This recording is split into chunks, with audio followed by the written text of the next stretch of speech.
Hi hello నమస్తే నా తెలుగు బంధువులకు స్వాగతం సుస్వాగతం. నేను మీ అన్నయ్య.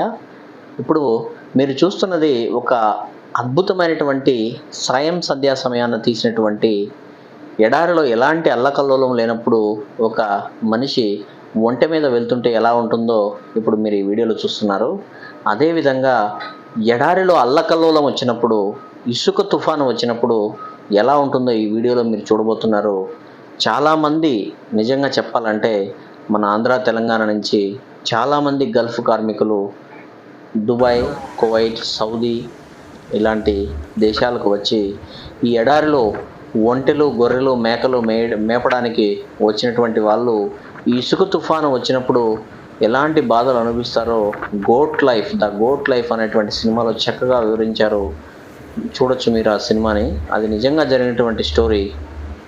ఒక మలయాళం స్టోరీ.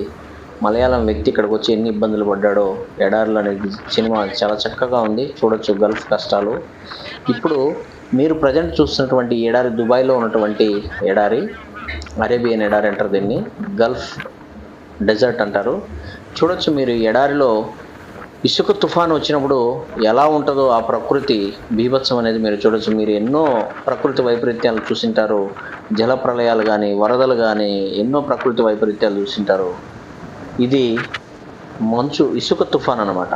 ఇసుక తుఫాన్ వస్తే ఎలా ఉంటుందో మీరు ఈ వీడియోలో ప్రత్యక్షంగా చూడొచ్చు. నేను ఎడారి మధ్యలోకి వెళ్ళి షూట్ చేశాను. వెళ్ళడానికి చాలా కష్టమైంది. షూ వేసుకొని వెళ్తే దాదాపు 1 కేజీ ఇసుక వచ్చేసింది.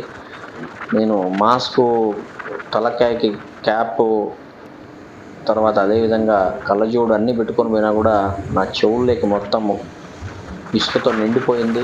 అదేవిధంగా నా షూ కూడా దాదాపు ఇసుకతో నిండిపోయింది. మీరు చూస్తున్నారు ఇప్పుడు ఆ ఎడారిలో ఆ బీభత్సమైనటువంటి ఇసుక తుఫాను ఎలా ఉంటుందో మీరు ప్రత్యక్షంగా చూస్తున్నారు.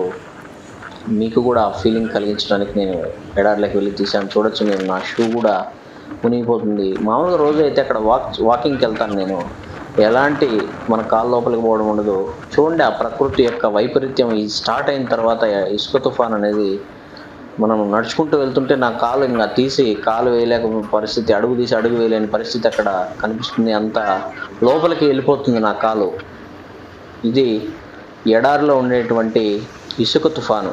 ఈ ఎడారిలో ఒంటెలు, గొర్రెలు మేపడానికి వచ్చినటువంటి ఎంతోమంది మన తెలుగు గల్ఫ్ కార్మికులు ఆంధ్ర తెలంగాణ నుంచి ఈ ఇసుక తుఫాను వచ్చినప్పుడు వాళ్ళు ఎలాంటి ఇబ్బందులు ఫేస్ చేస్తున్నారో ఒక్కసారి మీరు ఆలోచించండి. చాలా భయంకరంగా ఉంటుంది ఆలోచించడానికి కూడా.